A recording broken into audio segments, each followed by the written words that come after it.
स्वागत है आपका कार देखो के लिविंग विद सीरीज में, जहां गाड़ियों को 3 से 6 महीने चला के उनको अच्छे से समझ के अब उनका रिव्यू करते हैं। पिछले 6 महीने और लगभग 12,000 किलोमीटर से मैं किया कैरेंस चला रहा हूं, इसको एक ओनर की तरह समझने के लिए। और इस दौरान इसकी कई सारी खूबियों ने मुझे और मेरे परिवार को इम्प्रेस किया है, लेकिन इसकी कुछ कमियां भी उभर के सामने आई हैं। अगर आप कैरेंस लेने का सोच रहे हैं तो ये सारी चीजें जानना आपके लिए बेहद जरूरी है। तो कैसा रहा मेरा living with the Kia Carens, चलिए साथ मिलकर पता लगाते हैं इस वीडियो में।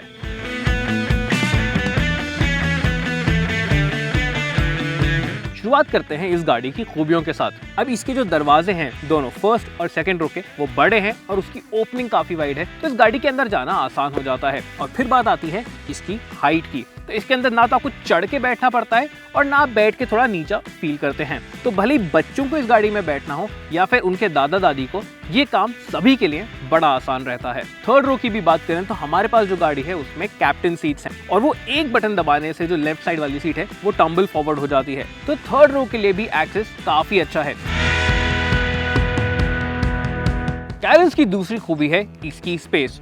गाड़ी में बैठने के बाद अंदर आपको बड़ा खुला खुला एहसास आता है।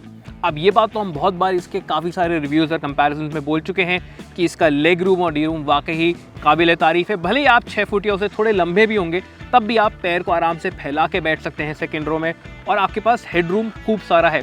इनफैक्ट इस गाड़ी की जो रूफ हाइट है वो वाकई काफ़ी इंप्रेसिव है और ये बहुत कम गाड़ियों में आजकल देखने को मिलती है।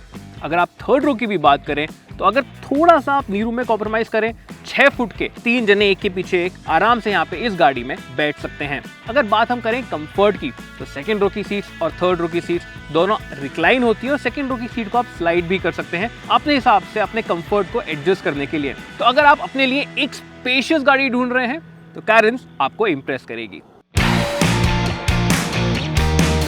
Cabin practicality.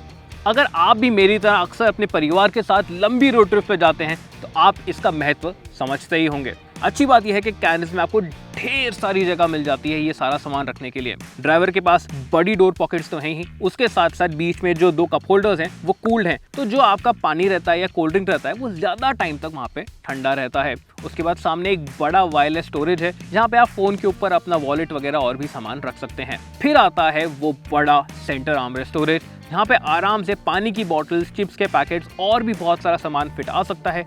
उसके ऊपर अलग से एक ट्रे दी गई है आपका चेंज रखने के लिए और आपकी चाबी रखने के लिए। ड्राइवर के पास एक छोटी पॉकेट और दी हुई है राइट साइड में, जहाँ पे आप टोल का चेंज रख सकते हैं। और फाइनली लेफ्ट साइड पे भी एक पॉप आउट कप होल्डर है, जहाँ पे जो भी सामान आप रखेंगे वो इसी बेंट की मदद से थोड़ा ठंडा रहेगा। और फिर एक हिडन स्टोरेज भी आ जाता है पैसेंजर सीट के नीचे। तो इतनी सारी जगह है इस गाड़ी में आपका सामान रखने के लिए, जो कि एक रोड ट्रिप पे जाना बड़ा ही कन्वीनियंट बना देते हैं। और किया इस मामले में सेकंड और थर्ड रो को नहीं भूला है, क्योंकि सेकंड रो में भी आपको बड़ी डोर पॉकेट्स तो मिलती ही हैं और जो को पैसेंजर के पीछे वाला पैसेंजर है उसके पास एक ट्रे भी है, जहाँ पे एक फ़ोन होल्डर और एक कप होल्डर भी ऐड हो जाता है। लेकिन यार डेडिकेटेड कप होल्डर्स दोनों पैसेंजर्स के पास आने चाहिए थे, जैसे इनोवा में आते हैं, सीट के साइड में जो फोल्ड होते हैं वो यहाँ आ जाते तो और भी अच्छा रहता। थर्ड रो में भी दोनों पैसेंजर्स के पास अपने कप होल्डर्स, फोन होल्डर्स और चार्जिंग ऑप्शंस तक मौजूद हैं। फीचर्स का बैलेंस। अब आजकल हम देखते हैं कि गाड़ियों में या तो भर के फीचर्स मिल जाते हैं जिससे उनकी कॉस्ट काफ़ी बढ़ जाती है, या फिर फीचर्स पे कटौती की जाती है जिसकी वजह से एक्सपीरियंस ख़राब हो जाता है। कैरेंस का जो बैलेंस है फीचर्स का वो मुझे बेहद पसंद है। यहाँ पे आपको कोई भी ओवर द टॉप या हाईलाइट फीचर्स नहीं मिलते जिनकी कमी भी आपको महसूस नहीं होगी, लेकिन काम की सारी चीज़ें हैं। आपको यहाँ पे मिल जाता है automatic headlamps, automatic wipers, ventilated seats, ambient lights, एक बड़ा टच स्क्रीन, बोस का sound system, digital drivers display और भी कई सारे फीचर्स जो कि इसका एक्सपीरियंस वाकई काफ़ी अच्छा बना देते हैं। सेकेंड रो में भी पैसेंजर्स के पास रूफ माउंटेड एसी वेंट्स मिल जाते हैं और कर्टन शेड्स भी, जिनसे उनकी जर्नी भी काफ़ी कंफर्टेबल रहती है। और जैसे कि मैंने आपको बताया, जो थर्ड रो है वहाँ पे भी चार्जिंग ऑप्शंस उपलब्ध हैं, तो किसी भी पैसेंजर को पूरी गाड़ी में कोई भी कमी फीचर्स के मामले में महसूस नहीं होती। कैरेंस बड़ी ही एक वर्सेटाइल एमपीवी है। इसमें सिर्फ लोगों को बिठाने पे या सामान को रखने पे ही फोकस नहीं किया गया है, बल्कि आप जिस सिचुएशन में जैसे चाहें इसको अडेप्ट कर सकते हैं। अगर 5 जने जा रहे हैं तो आप पीछे की एक सीट फोल्ड कर दीजिए और आपके पास ढेर सारा बूट स्पेस रहता है। 4 जने ही जा रहे हैं तो पीछे की दोनों सीट को फोल्ड कर दीजिए और फिर तो भर के वहां पे आप सामान रख सकते हैं। और अगर 2 ही जने जा रहे हैं तो पीछे की सारी सीट्स फोल्ड कर दीजिए और आपको एक लंबा फ्लैट बेड मिल जाता है, जिसके साथ अगर इस गाड़ी को आप कैंपिंग पे लेके जाना चाहते हैं, जो मैं एक बार लेके गया था, वो रिपोर्ट आपको CarDekho.com पे मिल जाएगी, तो ये गाड़ी बड़ी शानदार हो जाती है। वहाँ पे सिर्फ एक गद्दा डाल दीजिए, सनरूफ खोल लीजिए और वाकई उस सिचुएशन में ये गाड़ी बड़े अच्छे से काम करती है। और अगर आप अपने पेट्स के साथ भी अक्सर ट्रैवल करते हैं तो उस मामले में भी ये गाड़ी बड़ी काबिल है। Ease of driving. कैरेंस को भले सिटी में चलाना हो या हाईवे पे बड़ा आसान है। अब ये कोई छोटी गाड़ी नहीं है, इसकी लेंथ, विड्थ और हाइट को देखा जाए तो ये बड़ी गाड़ियों में काउंट हो सकती है। उसके बावजूद इसको चलाना बड़ा ही आसान है। वो इसलिए क्योंकि जब आप ड्राइवर सीट पे बैठते हैं तो आपको आसपास की विजिबिलिटी बड़ी अच्छी मिलती है। बड़ी विंडस्क्रीन है सामने, बड़ा ग्लास एरिया मिल जाता है साइड में, तो आसपास देखना बड़ा ही आसान हो जाता है। इसके साथ अगर आप गाड़ी को सिटी में चला रहे हैं तो आपको और हेल्प मिलती है इसके फ्रंट पार्किंग सेंसर्स के साथ। अगर आप एक टाइट स्पेस में पार्क भी करना चाहते हैं, इसका जो रियर पार्किंग कैमरा है is one of the best I have seen in recent times in cars. वो एकदम क्लियर है और ऑलमोस्ट लैग फ्री है, तो आप वाकई ही गाड़ियों के बहुत क्लोज आके भी आराम से पार्क कर सकते हैं। हाईवे पे भी इसको चलाना बड़ा एफर्टलेस है। इसका टॉर्की डीजल इंजन और 6 स्पीड ऑटोमेटिक ट्रांसमिशन आपको आराम से क्रूज करने की क्षमता देता है। Ground clearance. कैरेंस एक लंबे व्हील बेस पे होने के बावजूद भी अच्छा खासा ग्राउंड क्लियरेंस रखती है। तो आपको किसी ऊंचे स्पीड ब्रेकर्स पे से जाना है या कहीं आपको उबड़ खाबड़ रास्ते पे भी उतरना है तो वहां पे ये आपको बिल्कुल भी दिक्कत नहीं देगी। फाइनली एक चीज है जो मुझे इस गाड़ी की बड़ी पसंद है, वो है इसका राइड कंफर्ट। जब ये पहली बार मार्केट में आई थी तो बहुत लोगों ने कंप्लेन किया था कि इसके 16 इंच की व्हील्स छोटे लगते हैं, लेकिन मैं बड़ा खुश था। वो इसलिए क्योंकि इसके साथ आपको एक बड़ी वॉल थिकनेस मिल जाती है, यानी कि कंफर्ट गाड़ी का बेटर हो जाता है और इसको चला के वो फील भी होता है। सिटी में पॉट होल्स के ऊपर से जाना हो, टूटी सड़कों पे से जाना हो या स्पीड ब्रेकर्स के ऊपर से निकलना हो, ये सभी काम कैरेंस आराम से करती है और अपने पैसेंजर्स को बड़ा ही कंफर्टेबल रखती है। तो ये तो हो गई कैरेंस की खूबियां। अब चलते हैं और पता लगाते हैं कि इसकी खामियां क्या हैं।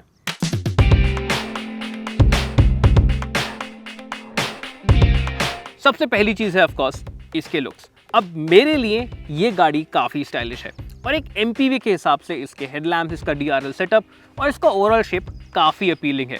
लेकिन यार आजकल ज़माना है एसयूवीज़ का और रोड प्रेजेंस का, और उस मामले में अगर आप इसको इसके कंपटीशन वाली एसयूवी से कंपेयर करें तो फिर उस डिपार्टमेंट में ये थोड़ी पीछे रह जाती है। Paint quality. अब अगर आपकी गाड़ी कहीं टकरा जाती है, कोई आपकी गाड़ी से आके अड़ जाता है तो पेंट उतरना लाजमी है, लेकिन कैरेंस में छोटे मोटे स्क्रैचेस काफ़ी ज़्यादा आने लग जाते हैं। भले ही वो आपके किसी बैग से आ रहे हों, आपकी अंगूठी से आ रहे हों। इनफैक्ट एक बार तो मैंने अपना छाता इस गाड़ी के साथ रख दिया था और उसके हिलने से भी इस पर स्क्रैच आ गया था। तो एक 20 लाख रुपए की गाड़ी के लिए इसकी पेंट की क्वालिटी थोड़ी बेहतर होनी चाहिए थी। अब इस बात का पता तो हमें फर्स्ट ड्राइव के वक्त ही लग गया था कि इसकी जो लेदराइट अपॉल्स्ट्री है वो बड़ी लाइट कलर की है और अपने मौसम में उसका गंदा होना तो लाजमी है। इनफैक्ट इस गाड़ी के साथ लगभग 3 या 4 हज़ार किलोमीटर बिताने के बाद ही मेरी सीट में, जो कि ड्राइवर की सीट है, और बाकी पैसेंजर्स की सीट में फ़र्क आने लग गया था। ड्राइवर की सीट पे मार्क्स, कफ्स और थोड़ा कालापन ज़्यादा आने लग गया था और अब 12,000 किलोमीटर के बाद वो कालापन आराम से दिखाई भी देता है, भले ही वो सीट्स पे हो या आर्मरेस्ट पे। तो आपको इस गाड़ी को साफ रखने के लिए खासकर की सीट्स को काफ़ी मेहनत करनी पड़ेगी। कैरेंस के फ्रंट पार्किंग सेंसर्स पार्किंग के टाइम तो काम आते हैं, पर बम्पर टू बम्पर ट्रैफिक में ये बार बार एक्टिवेट होते हैं। इनको परमानेंटली बंद भी नहीं कर सकते, तो हर बार इनको ऑफ करना पड़ता है। टायर प्रेशर सेंसर्स भी हेल्पफुल तो हैं, पर इनकी वार्निंग बड़ी जल्दी आ जाती है, और वो भी सिर्फ एक टायर के लिए, जबकि दोनों का प्रेशर सेम है। ये दोनों चीजें एक सॉफ्टवेयर अपडेट के साथ आराम से फिक्स करी जा सकती हैं। किया का ये जो डीजल इंजन है ये वाकई ही काफ़ी रिफाइंड और चलाने में भी एफर्टलेस, लेकिन इस ऑटोमेटिक ट्रांसमिशन के साथ मिलके माइलेज आप ज़्यादा एक्सपेक्ट कीजिएगा। सिटी के अंदर हैवी ट्रैफिक कंडीशंस में आपको लगभग 11 से 13 के बीच का माइलेज मिलेगा और हाईवे पे क्रूज करते हुए आप 16 से 18 का माइलेज एक्सपेक्ट कर सकते हैं। अब हमारी उम्मीद भी इस इंजन के साथ थोड़ा ज़्यादा 3 या 4 किलोमीटर पर लीटर ज़्यादा माइलेज की थी, लेकिन वो हम इससे नहीं निकाल पाए। कैरेंस में भर के सेफ्टी फीचर्स आपको बेस वेरिएंट से ही मिल जाते हैं, जैसे कि 6 airbags, traction control, electronic stability control, ABS with EBD और ब्रेक असिस्ट। पर इन सब के साथ भी इसकी global NCAP crash test rating 3 stars है। हमको इस गाड़ी से बेहतर सेफ्टी रेटिंग की उम्मीद थी। कुछ और भी छोटे माइनर इश्यूज हैं जो आ जाते हैं, जैसे कि ब्रेक फील। अब ब्रेकिंग डिस्टेंस के मामले में कैरेंस के जो नंबर्स हैं वो सही हैं, एवरेज हैं, लेकिन जो ब्रेक फील आपको पेडल से मिलता है वो थोड़ा बेहतर होना चाहिए था। अब अगर आप पहली बार अपने परिवार के लिए एक बड़ी गाड़ी या फिर एक 3 रो MPV ले रहे हैं तो एक बात आपको पता होनी चाहिए, जो फर्स्ट रो है, ड्राइवर है, उसके लिए तो ये बेहद कंफर्टेबल होती हैं, लेकिन सेकंड और थर्ड रो में साइड टू साइड मूवमेंट्स टूटी हुई सड़कों पे थोड़ा ज़्यादा आता है। ये इन टाइप की सभी गाड़ियों में रहता है, तो इस बात का आप थोड़ा ध्यान रखिएगा। तो ये हो गई किया कैरेंस की खूबियाँ और खामियाँ। आपको ये गाड़ी खरीदने के लिए ज़रूर कंसिडर करनी चाहिए अगर आप अपने लिए एक बेहतरीन फैमिली कार ढूंढ रहे हैं जो कि आपके बजट में भी बैठे और आपके पास सेंसिबल फीचर्स भी हों और कंफर्ट भी। एक परिवार की नज़र से देखा जाए तो वाकई इस गाड़ी में कंप्लेन करने के लिए बहुत ही कम चीज़ें हैं। और अगर आप अपने लिए एक बेहतरीन शॉफर ड्रिवन ऑप्शन भी चाहते हैं, जहाँ पे आपका ड्राइवर आपके लिए गाड़ी चलाए और आप पीछे आराम से बैठें, तो वो काम भी ये गाड़ी बड़े अच्छे से कर पाती है। आपको ये गाड़ी खरीदना नहीं कंसिडर करना चाहिए अगर आप चाहते हैं एक डोमिनेटिंग दमदार रोड प्रेजेंस, या फिर आप अपनी गाड़ी से थोड़ी ऑफ रोड कैपेबिलिटी की उम्मीद रखते हैं। बहुत टाइम बाद मार्केट में एक ऐसी गाड़ी आई है जिसका फोकस क्लियर है। ना तो ये एक SUV बनने की कोशिश कर रही है, ना ही एक हाईटेक गाड़ी जिसमें भर के फीचर्स हैं। ये जानती है इसका काम क्या है, एक परिवार को खुश और कंफर्टेबल रखना, और वो काम कैरेंस बेहतरीन तरीके से कर पाती है। और इसी वजह से हमारे पूरे ऑफिस में और मेरी फैमिली में भी हमें ये गाड़ी बेहद पसंद है। मैं अपनी सारी लॉन्ग टर्म गाड़ियों का कुछ ना कुछ नाम रखता हूँ और इसका नाम मैंने नाइटिंगेल रखा था, क्योंकि ये हमारा इतना अच्छे से ध्यान रखती है। तो अगर आप अपने लिए एक पक्की फैमिली कार ढूंढ रहे हैं और इसकी 3 स्टार सेफ्टी रेटिंग से कंफर्टेबल हैं, तो आपको ये गाड़ी ज़रूर कंसिडर करनी चाहिए। मेरी अगली लॉन्ग टर्म गाड़ी है मारुति सिलेरियो। इसका रिव्यू भी आपको जल्द ही मिल जाएगा।